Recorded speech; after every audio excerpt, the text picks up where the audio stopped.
दस्तरखान काफी अच्छा सजा है।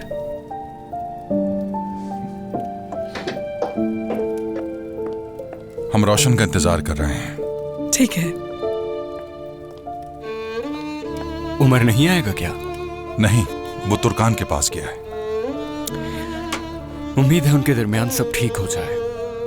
सही कहा, मुझे भी इस बात की उम्मीद है। देखते हैं। मुस्तफा, क्या तुम अपनी अम्मी से मिलते हो? मेरा मतलब फोन करके खैरियत पूछते हो?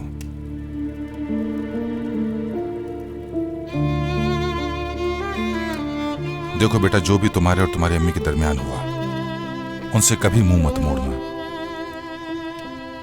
क्योंकि जिंदगी में उसका सिर्फ एक ही सहारा है और वो हो तुम।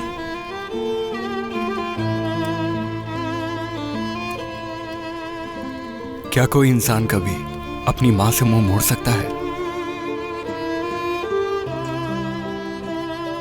खासकर ऐसे वक्त में जब उनका मेरे सिवा कोई नहीं है।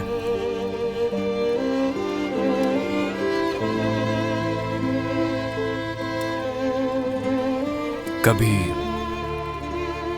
जब अम्मी जल्दी सोने के लिए चली जाती तो मैं जाकर देखता हूं उनकी सांस चल रही है या नहीं, क्योंकि अकेलेपन से डरता था मैं।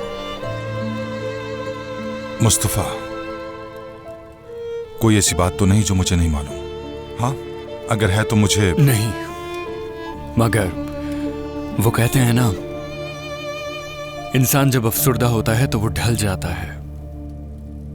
अम्मी के साथ भी ऐसा ही कुछ होता है, और तब मैं डर जाता हूं, क्योंकि समझ नहीं आता क्या करूं। देखो मुस्तफा, जब तुम मेरी बात सुनोगे तो शायद कहोगे कि ये तुम्हारी जिम्मेदारी नहीं, लेकिन ये एक बाप की नसीहत है तुम्हें। गुस्से में कहा गया हर लफ्ज ऐसा होता है कि उसका बोझ नहीं उठा सकता कोई भी, तुम भी नहीं उठा सकते, और इसके नीचे दब जाओगे मुस्तफा।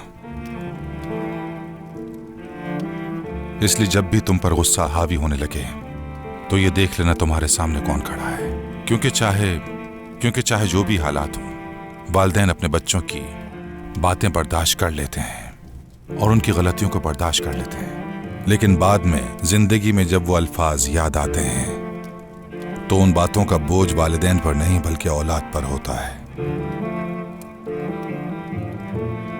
समझता हूं, लेकिन उन्होंने दरिया और मुझसे सख्त बातें कही। उन्होंने जो कहा वो वाकई बहुत तकलीफ दे था बाबा, मगर जैसा आपने कहा कि वो आखिर को मां है मेरी, चाहे कुछ भी हो जाए मैं उन्हें अपनी जिंदगी से निकाल नहीं सकता। बहरहाल, मैं यहां मजीद इस बारे में बात नहीं करना चाहता। खुश आमदीद। क्या कोई परेशानी हो गई है? खुश आमदीद। नहीं रोशन, कोई नाराज नहीं होगा, हम सिर्फ बातें कर रहे हैं। तुम बैठो और खाना खाओ। आयला, खाना सर्व करना शुरू कर दो।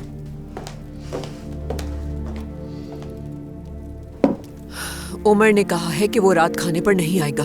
क्या तुम्हारी बात हुई है उमर से? वो तुर्कान के घर गया है ना उजैर? तुम्हारी खामोशी बता रही है कि वो वहीं गया है। कैसे समझाऊं मैं उसे आखिर?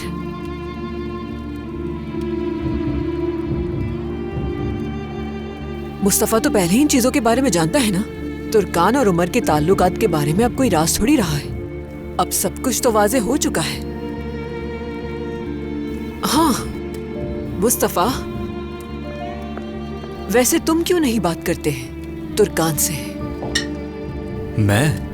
मैं उससे क्या बात करूंगा? आखिर को मुस्तफा बेटा, तुम उमर के भाई जो ठहरे, तुम्हारी भी जिम्मेदारी बनती है ना।